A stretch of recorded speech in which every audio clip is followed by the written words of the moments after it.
అందరికీ నమస్కారం అండి. ఎండలు బాగా మండిపోతున్నాయి. ఎలా ఉన్నారో మొక్కలు కూడా చాలా విలవిల్లాడిపోతున్నాయి కదా!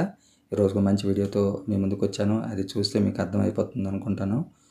ఇప్పుడు మనకు మల్లెల సీజన్ అనమాట. సమ్మర్‌లో మల్లెలు చక్కగా విరివిగా పూస్తాయి కదా! మల్లెపూలను చక్కగా మనం ఇంట్లోన ఉన్న మొక్కలతోనే చక్కగా పువ్వులు పూయించేసి ఆ మల్లె గుబాళింపు మన ఇల్లంతా వ్యాపించే విధంగా చేసే విధంగా ఏం చేయాలన్నది ఈ వీడియోలో మనం చూద్దాం. మల్లె అలాగే కనకాంబరాలు కూడాను సమ్మర్‌లో బాగా ఎక్కువగా పూస్తాయి. అయితే మల్లెకు ఎక్కువగా సన్‌లైట్ ఎక్కువగా అవసరం ఉంటుంది. తట్టుకోగలుగుతుంది. కానీ కనకాంబరాలకైతే సన్‌లైట్ అన్నది కొంచెం తక్కువగా ఉండాలి. అలాగే దానికి వాటరింగ్ కూడా ఎక్కువగా చేయాలి. అలాగే మల్లెకు వాటరింగ్ చేసిన నీళ్లు నిల్వ ఉండకూడదు.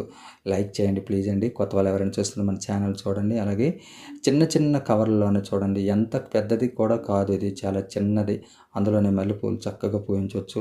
మనకు మట్టి ఎంత అన్నది ఇంపార్టెంట్ కాదు. దానికి ఇచ్చే పోషకాలు ఏంటన్నది ముఖ్యంగా మనం అబ్జర్వ్ చేయాలి. ఇది 5 కేజీస్ మట్టి కూడా లేదండి. చిన్న 5 కేజీస్ రైస్ బ్యాగ్‌ని మడత పెట్టేసి మరీ పెట్టాను. ఒక 4 కేజీస్ ఎంతో ఉండొచ్చు. ఇందులోనే పూలు పూయించేస్తున్నాను నేను. అయితే నా వీడియోస్‌ని అన్నింటిని ఫాలో అయితే నేను చేసే మ్యాజిక్ ఏంటనేది మీకు అర్థమవుతుంది. కొత్త వాళ్ళు ఎవరైనా చూసినా మన ఛానల్ సబ్స్క్రైబ్ చేయండి. ప్లీజ్ సపోర్ట్ మీ. మరి నేను మీ జోగి బ్రో అన్నమాట. అయితే నేనిచ్చేది ఏది వేస్ట్‌వి అన్నీ మన ఇంట్లో మిగిలిపోయే వాటిని అన్నిటిని ఇస్తుంటాను. మీరు పాత వాళ్ళైతే తెలుస్తుంటుందండి. నేను టైం కూడా ఎక్కువ వేస్ట్ చేయను. టైం ఎక్కువ స్పెండ్ చేయలేను. ఎందుకంటే బయట డ్యూటీకి వెళ్ళేవాళ్ళం కదా! మొక్కలు పెంచడం ఇష్టం కాబట్టి మన ఇంట్లో మిగిలిపోయిన వాటిని అందులో ఉండే పోషకాలను వేస్ట్ చేయకుండా అలాగా మొక్కలకి ఇస్తూ ఉంటాను. డైల్యూట్ చేసి ఒక్కొక్కసారి డైల్యూట్ చేయకుండా కూడా ఒక్కొక్కసారి ఇచ్చేస్తూ ఉంటాను. కనకాంబరాలకు ఎక్కువగా అలాగే మల్లెకు కూడా ఎక్కువగా నత్రజని అనేది చాలా ముఖ్యమండి. ఇది చాలా ఇంపార్టెంట్ మీకు చెప్తున్నాను. ఆ కౌ మాన్యూర్ అనేది బాగా చివికినెత్తి దొరికితే వేస్తే చాలా బాగా మంచిగా పూలు వస్తాయి.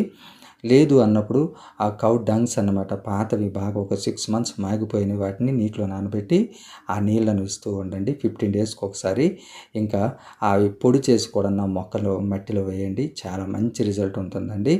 అలాగే మొక్కకు ఎప్పుడు కూడా 2 టైమ్స్ నీళ్ళు ఇవ్వడం ప్రయత్నం చేయండి. ఉదయానికి ఎండ రాకముందు అలాగే చీకటి పడినాక 6:30 సమయంలో మొక్కలకు నీళ్లు వేస్తుండండి. అలాగే మల్లె మొక్కకైతే నీళ్లు పుష్కలంగా ఉండాలి కానీ నీళ్లు నిల్వ ఉండకూడదు. కనకాంబరాలకు మాత్రం ఎక్కువగా కేర్ తీసుకోవాలండి. మొక్కలు ఫ్లవర్స్ అనేవి షేడ్ అయిపోతూ ఉంటాయి కదా! అలాగే ఎక్కువగా వడలిపోతుంది తొందరగా. మల్లె చాలా స్ట్రాంగ్గా ఉంటుంది కానీ కనకాంబరాలు తొందరగా ఆకులు వడలిపోతాయి కాబట్టి దాని వాటర్ బాటిల్ కొంచెం డ్రిప్ సిస్టంలో కొంచెం నీటి తుంపర్లు పడే విధంగా ఏదైనా దానికి మాయిశ్చరైజర్గా ఇస్తే ఫ్లవర్స్ అలాగే మొక్క చక్కగా ఉంటుంది. మెయిన్ ఇంపార్టెంట్ ఏంటంటే మన ఇంట్లో జరిగే కిచెన్ కంపోస్ట్ను కూడాను చక్కగా ఇస్తే పూలు చక్కగా పూస్తాయండి.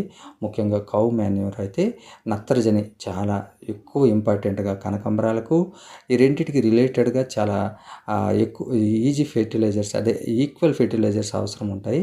అది మన పాత వీడియోలో ఉన్నాయి. ఒక్కసారి వెనక్కి వెళ్ళి నాకు మీరు చూసారంటే మీకు పూర్తిగా మంచి ఇన్ఫర్మేషన్ మెసేజ్ ఉంటుందండి. మరో మంచి వీడియోతో ముందుకు వస్తాను. Take care, take gardening. మీ హెల్త్ని కూడా చక్కగా చూసుకోండి. మరో మంచి వీడియోతో వస్తాను నేను.